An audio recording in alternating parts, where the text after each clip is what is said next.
You need to get your popcorn ready and sit down and So you're like, settle have no in. shame. Like, No. send it out to the masses. To the masses. The video of me playing Little Orphan Annie at 6 years old, that one's not one to miss.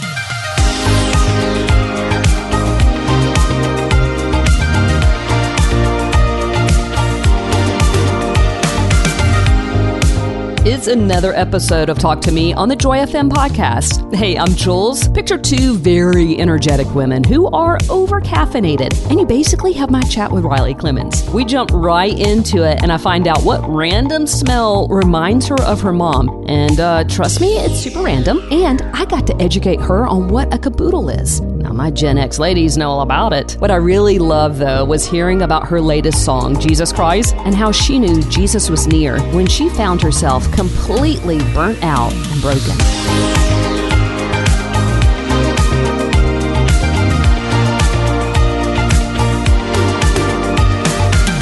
Riley Clemmons on the Joy FM. Woo-hoo. I am excited. Yay! We're me both too. really caffeinated and ready to go. Yeah. I need to be more caffeinated. Not because I'm very, don't get me wrong. Look at me fumbling over my words. We just got started.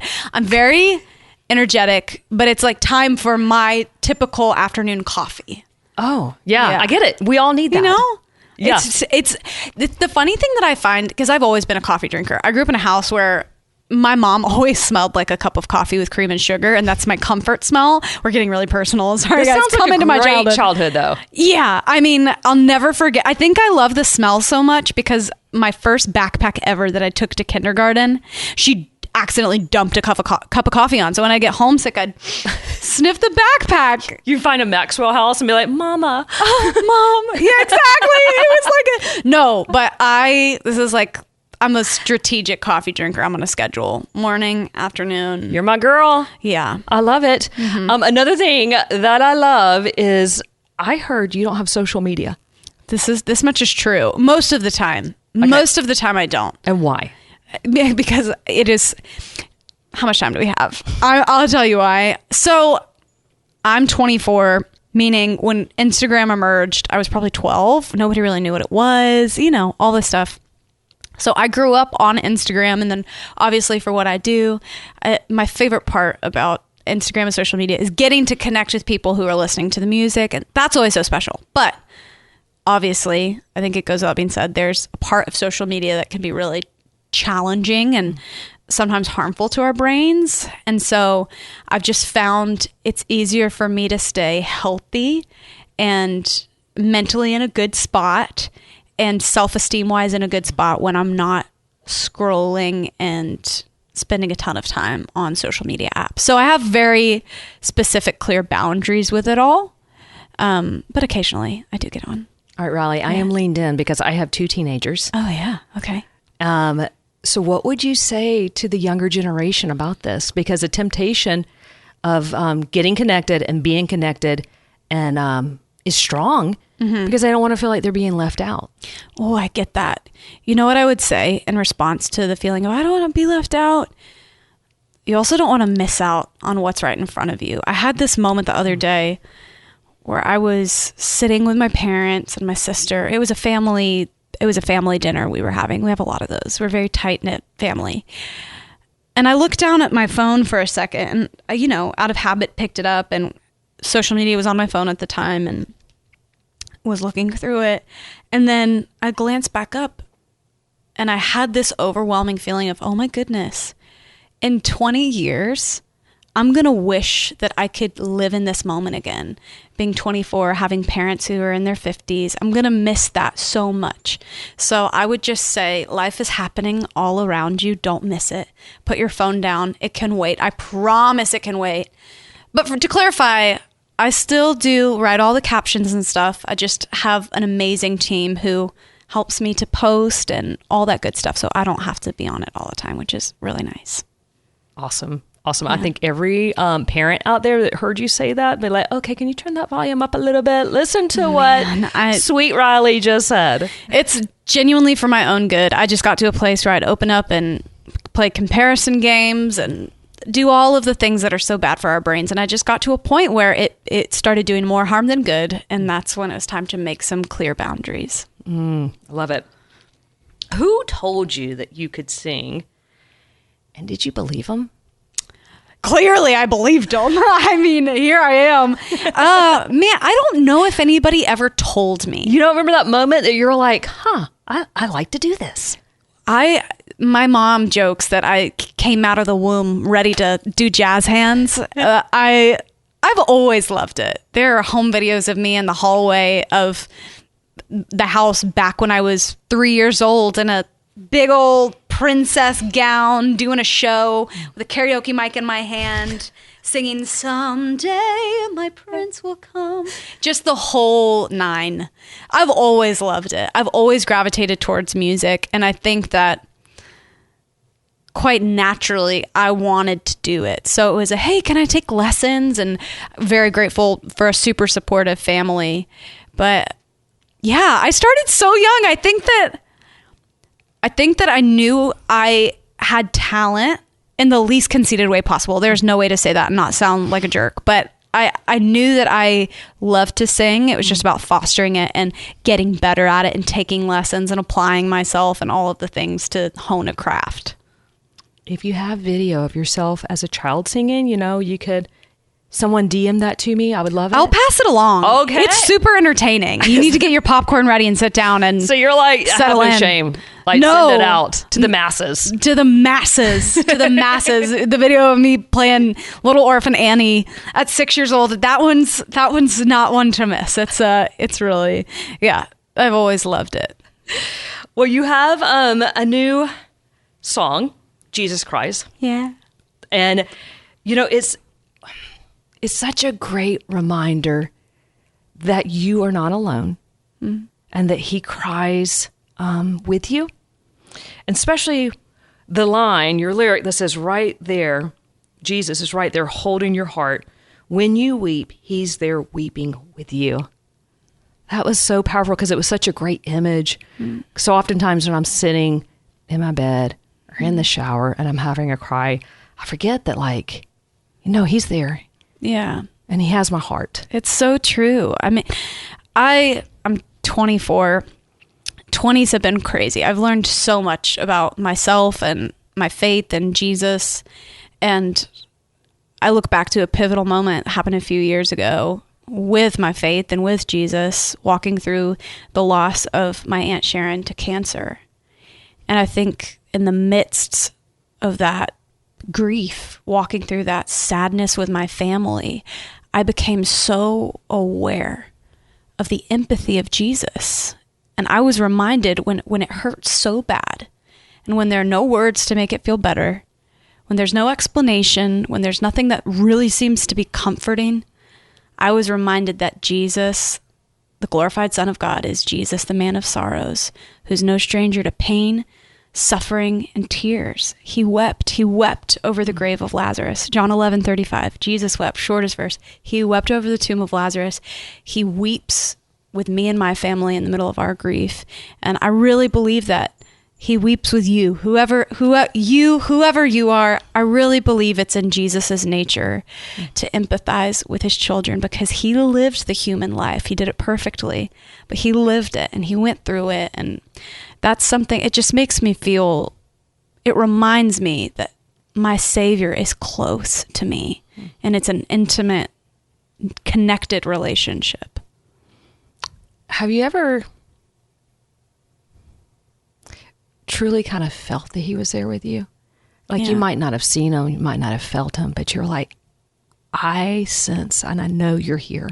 Yes. Oh my goodness. I feel like I've had a good amount of those moments where just the presence of the Holy Spirit feels so strong, and you just know that it's not something of this world. You know, it's not yourself. And, I look back a few years ago, just to preface, I've been doing music for a really long time. You really have. I signed my record deal when I was 17 or 18, and I've grown up doing this. I've grown up very visibly in front of people, and it's been full of ups and downs. But it was about 2.5 years ago, I was at a place of complete and total burnout, where I had found that I'd put my entire sense of self-esteem, of worth, of purpose into charts beauty, success, all of those things. And it left me so empty and depleted that I didn't know what I wanted. I didn't know what I cared about.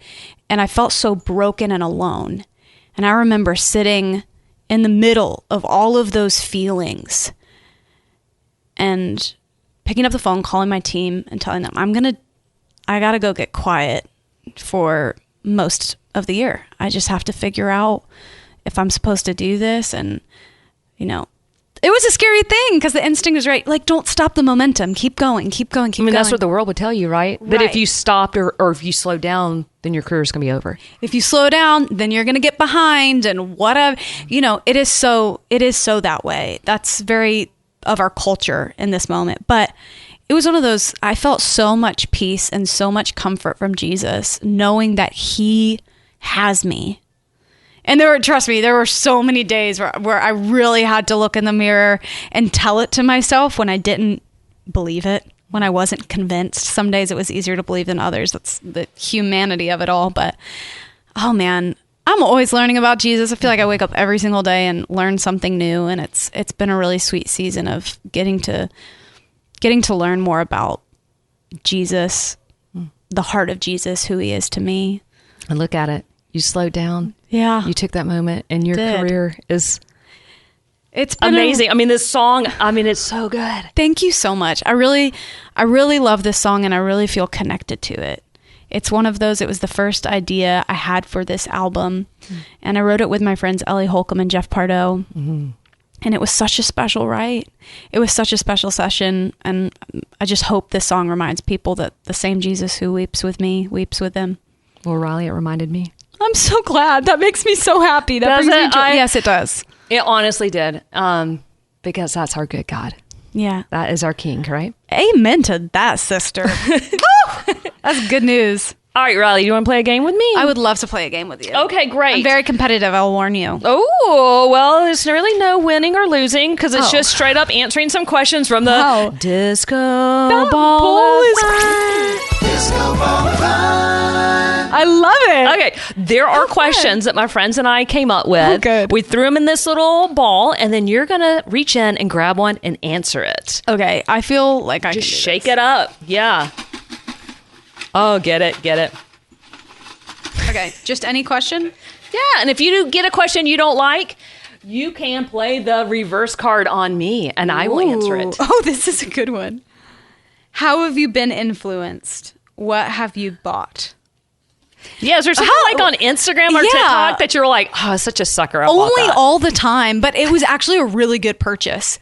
I use it all the time. So look at me, I'm influencing. It's a vanity box. So I take it on the road with me. It holds all my makeup. But when you open it up, you can travel with it. When you open it up, there's a mirror that lights up. So when you're going to venues and you don't know if you're going to have a nice mirror set up, I'm not worried about it. I got my own. You got it. Yeah. But and then it's like a little, we had that in the 90s. It was like a caboodle. And everything stayed together, but it sounds like this is like an upgrade on that. No, I mean, it might be an upgrade on that because it's swanky. Okay, I might need to look into this. Right? Yep. You want to do another? Oh, is this how this works? Yeah. Okay, great. Just, keep grabbing. What is your current passion project? Pickleball. As a direct cut to camera. That doesn't feel like it counts, but I'm a big pickleballer. I care a lot about my game. And you're good. Do you know all the terms, like the kitchen and the... I do know. I can't. It gets so confusing. I know the rules. We were very country bumpkin during the pandemic, and in the front yard at my parents' house, we built a pickleball court. But the thing was, we didn't have a net, and getting one delivered was hard. So we took 2 lawn chairs, either side, and then got moving blankets. Riley, I'm dead. And tied up the moving blankets, and we would play, and it was we looked like the countryest bumpkin. Dead. I love it. People would just drive by, and it's like, oh, the Clemmons are doing it again. That's so good. Yeah, it's good times. That's hilarious. I love it. All right, maybe we got time for one more. Okay. Oh, how much time do you have? What's a day in your retired life look like? Bliss, I hope. riding a little scooter, Literally terrorizing the kids in the neighborhood. I don't know. Yeah, well, maybe not terrorizing the kids, although it is a legacy act, Man, I'm probably going to start my day. Hopefully by the time I'm retired, I will have gotten better at waking up early, because that's not a strong suit of mine. But maybe I'll watch sunrises and have a cup of coffee. And then I'll make myself a lunch with things for my garden. It's like my dream life. I have this pictured in my head with you playing your pickleball with your blanket and your chairs. And I'll play pickleball to keep me healthy in my retired years. But you got to do it in the driveway like you did during quarantine. No problem. Done and done. Because in my head, that's how I picture you doing this. Absolutely. With your bathrobe and your slippers. Yes. Yeah. My hairnet. house in my retired life will be the perpetual house of dinner parties. I'm going to host a dinner party every night. I love it. I'm going to cook for my friends and my family, and we're going to have 4-hour marathon dinners. That's Can my we go ahead love and language. put it in the calendar and I'll be there? No, it's so much fun. We'll do this together. Of course, I'm a little bit older, so I will hit retirement before you. You are invited. And we will live out our retirement years together. That would be great. We'll do our own little community. We can occasionally. Pinky promises. Yeah. Okay, Riley, you got it right Weirdest there. pinky promise I ever did. I went like an uppercut. Well, when was the last time someone asked you to pinky promise you something? That's a little... Maybe last week. Oh, really? Yeah. I was thinking second grade. No, my sister and I do it all the time. Hey, Riley, thank you so much for coming and chatting and having fun. Now, Thanks. let's go get some more coffee, right? It's time, sister. It's time, I fear. Let's do it. Yay! Thanks for listening to another episode of Talk to Me on the Joy FM podcast. Here's what you're going to want to do if you haven't already. Hit the subscribe button so you don't miss out on any episodes. Thanks and have a good one.